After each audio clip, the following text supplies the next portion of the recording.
This is my Mecca with my brother Gene, his wife training, their fellow doctors and friends. So, I'm in good hands. Between Portugal and Spain, we leave our 5-star hotel from Crystal Cruises at Agadir for an overnight adventure to Marrakesh, the heart of Morocco, and pick up the ship at Casablanca. Our private tour picks us up at the port of Agadir and whisks us to a different world. Can you even read the signs?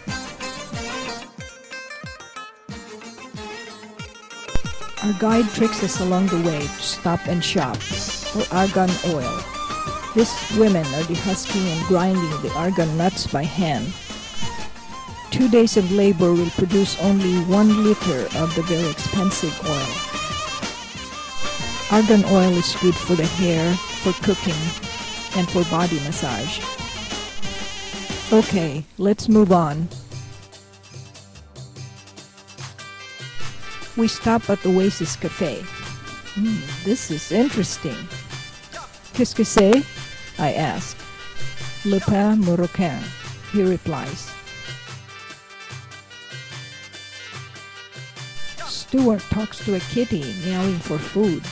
We feed them ham and bacon from our sandwich lunch.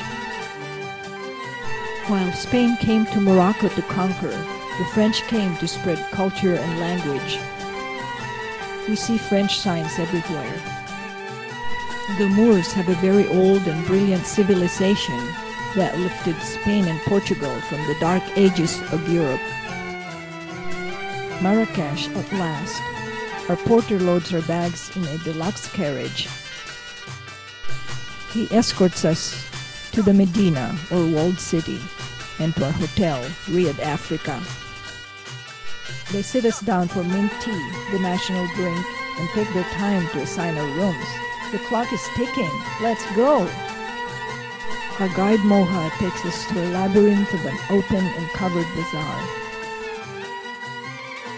These 4 women raise their hand in response to the call to prayer. There's a chaotic flow of tourists and locals jostling with the mopeds and carts.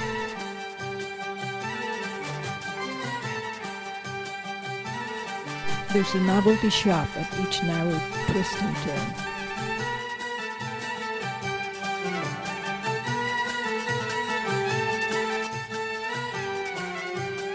Look at those bright-colored ceramics. Boy, clay pots for cooking tagine. Oh, jewelry. We disperse in excitement. What beauty. What color. What are they? Where are we? Stella, we're lost.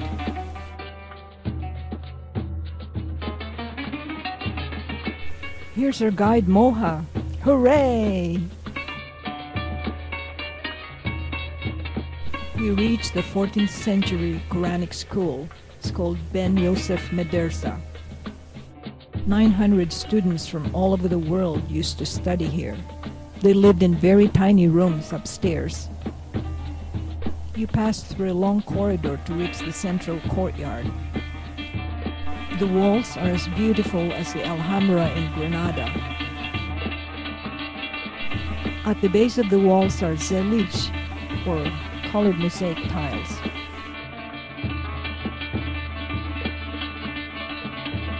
On top of the walls are cedar wood lintels carved with Kufic script and ancient calligraphy. There are stucco arches with crisscross patterns. The horseshoe mihrab, or the prayer wall, points to Mecca. It has quotes from the Quran and pinecone designs. This is the Mellah where the Jews reside, protected in the Kasbah walls.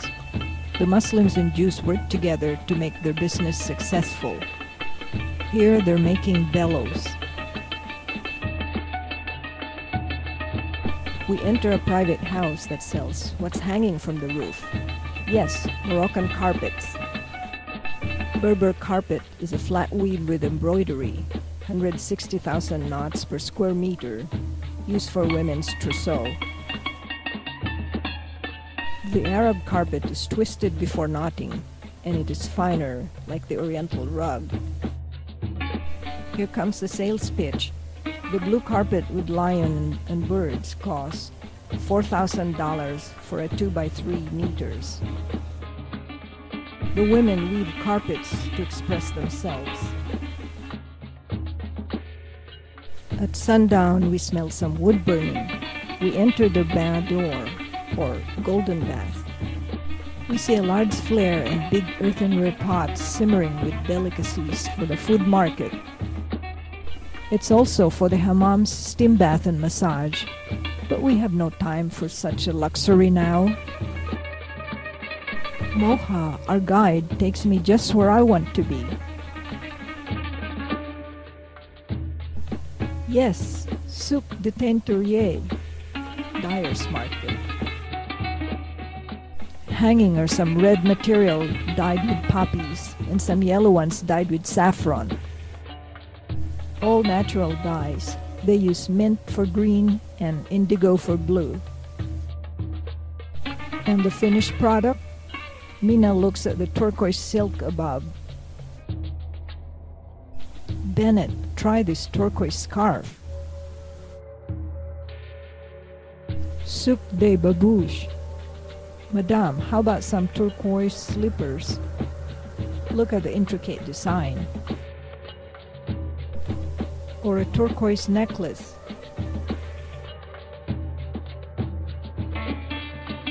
The ladies go for the argan oil next door.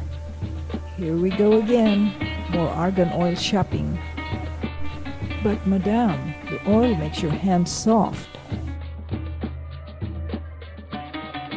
Some essences sold by the gram. Top from left to right, turquoise cactus flower, Damascena roses, and thyme. The white part of this plant is what women brush their teeth with. Mountains of spices.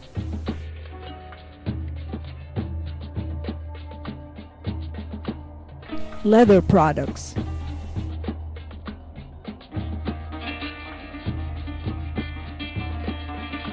A way of life.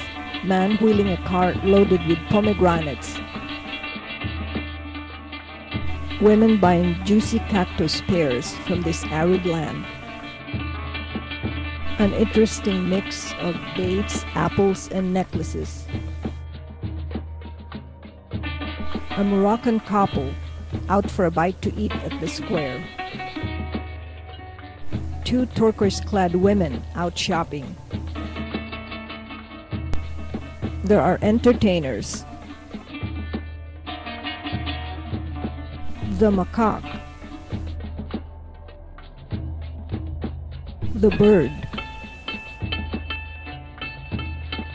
Paint your hands with henna. Some school kids doing homework while they sell candles.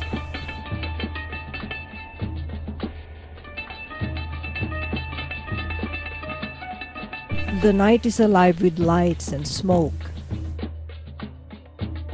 And oh, the intoxicating aroma of grilled meat. We reach the famous Jemaa el Fna square. How utterly interesting. This is a place where locals hang out with their friends, like these three women. And grab a quick, delicious dinner.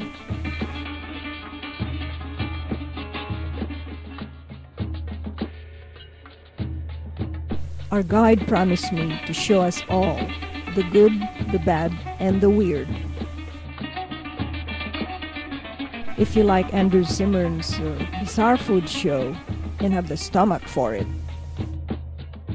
For starters, how about a bowl of steaming escargot soup?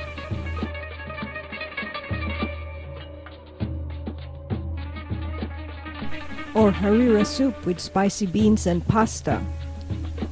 For the pièce de résistance, sheep's head served whole with tongue and cheek and eyes. Yum!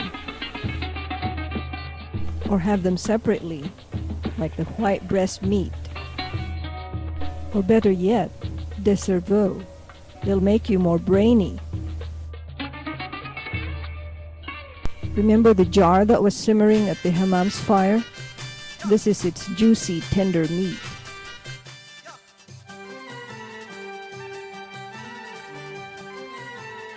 Morocco has 30 different kinds of dates.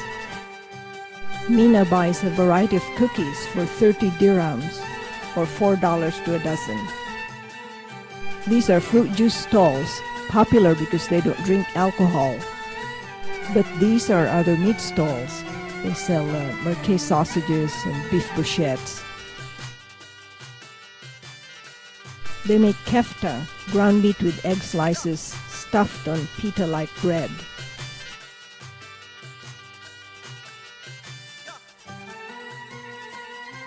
The tables are laid out with kesra, Moroccan bread. Interesting to watch the locals eat with their hands.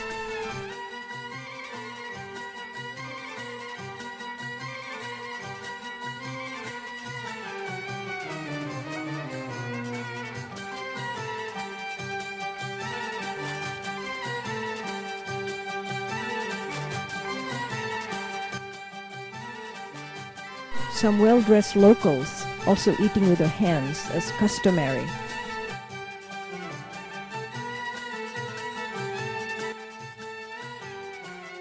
With dinner done, the locals head for home. It's time for us to go back through the labyrinth. Home at last after a long walk, but I still have to navigate the ropes and the stairs to get to my room. My reward for traveling solo, I get this lovely suite all to myself. I bask in the warm colors of the bath, which has plenty of hot water. We stay in one of the riads tucked away behind heavy doors. These houses of wealthy families retain the old charm with painted cedar wood and arched colonnades.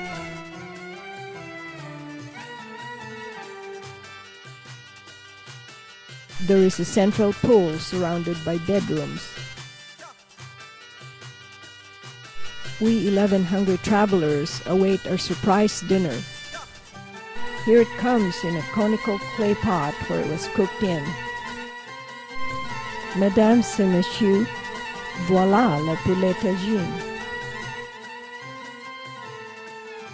Chicken tagine with a delicately balanced flavor of green olives and lemons preserved in brine. Délicieux! We end our dinner with mint tea, the national drink, and Moroccan cookies, thanks to Mina. While in Morocco, do as Moroccans do. These Moroccan women in turquoise headscarves cast scintillating waves on the pool and on the Sultan's mind. The Sultan peeks through the palm tree to choose from his harem.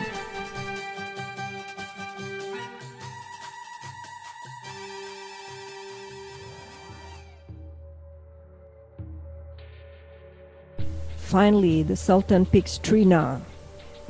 They disappear into the bedroom for the night. At dawn, the pouring rain brings a power outage. In pitch dark, Stuart searches for candles. Feli steps into the courtyard for her beauty needs. Umbrellas or raincoats ready? We leave the Mela, the Jewish section. The buildings here are all pink from the red earth they were built with. We walk in the rain to meet our ride in the caleche. My brother is in a red raincoat. I'm in turquoise, of course. Angel doesn't want to ride. He wants to drive. We ride through Gilis, the new pricey section of Marrakesh. This is the riad and spa of Bahia. Department of Education.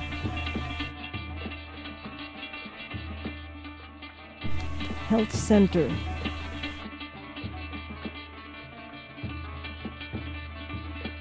The Kutubia Mosque is the city's largest.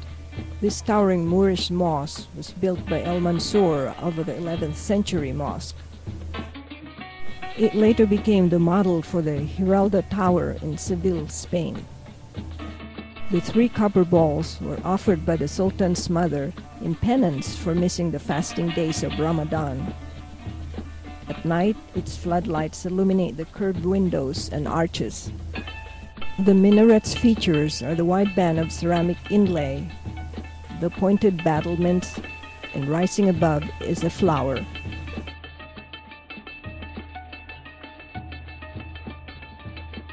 Hotel Le Marrakesh.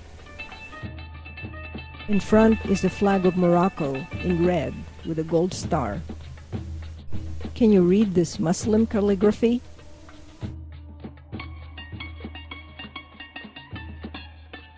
Some day-to-day scenes. A scarf woman with her cell phone. A wife sending her husband off to work from a turquoise gate. An eye-catching aqua door. A couple relaxing in the Moulay Abdeslam Park.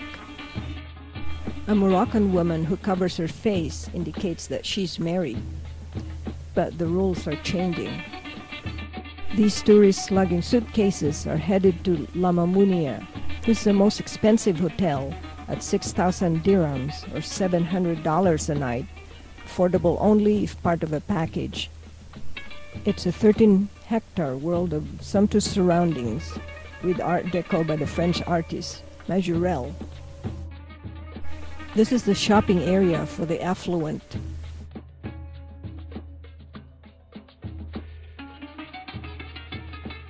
It must be an affluent dog.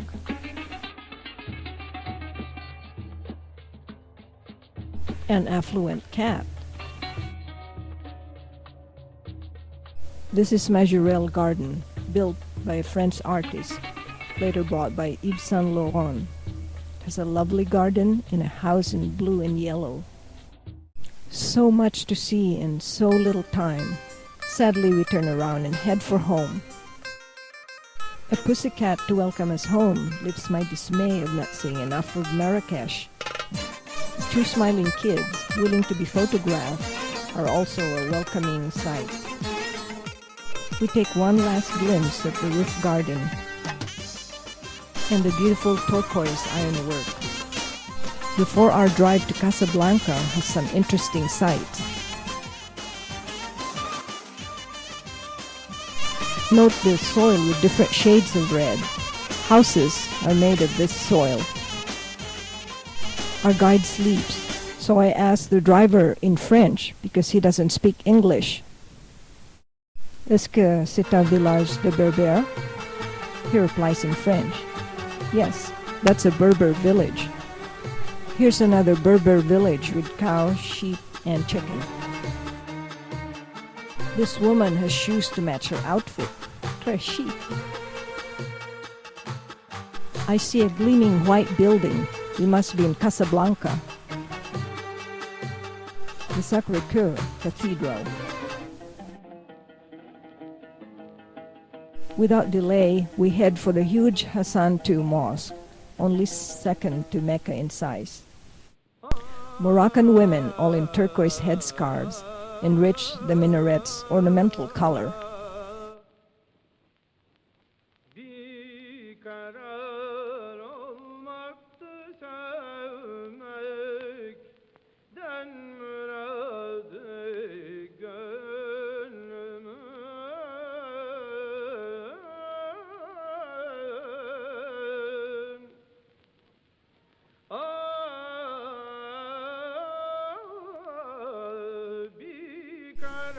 Look how grand it is.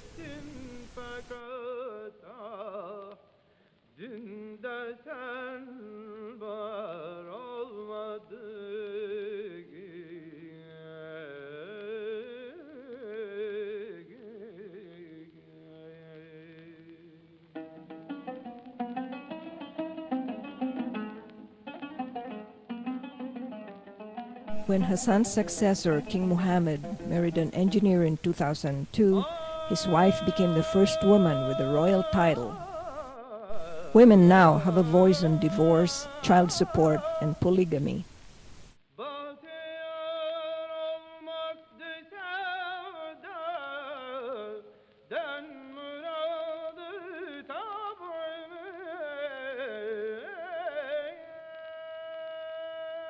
A French architect built it on water to echo the Quran, that God's throne is upon the water. Some 1,400 men work by day and 1,200 by night.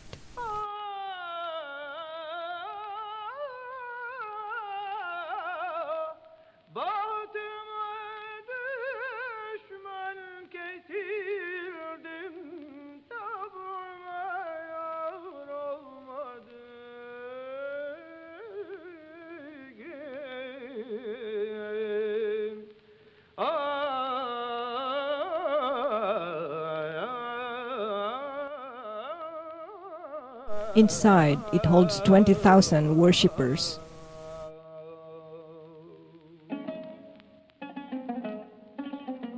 Outside, it holds 80,000 more.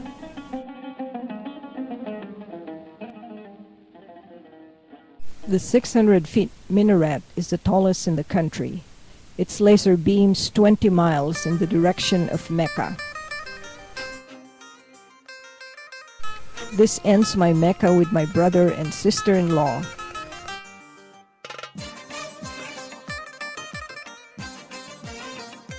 What an exotic, erotic feast for the senses. What fascination with endless wonder. This Morocco.